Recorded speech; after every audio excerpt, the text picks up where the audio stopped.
Hey guys, if your Windows key has stopped working on your computer, keep watching because I'm going to show you a few quick and easy fixes.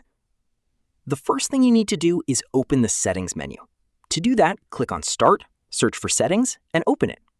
From the left side panel, click on Accessibility.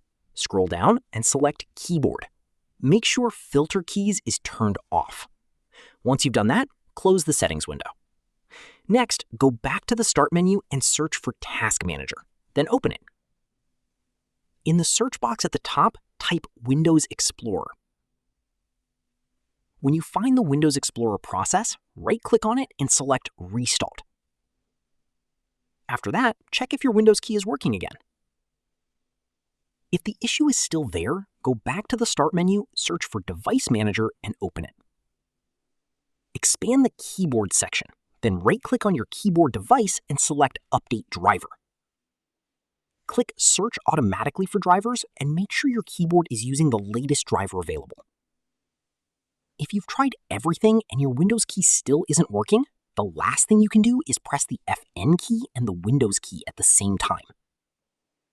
On your keyboard, press both keys together and see if that fixes the issue. Let me know in the comments whether this worked for you or not.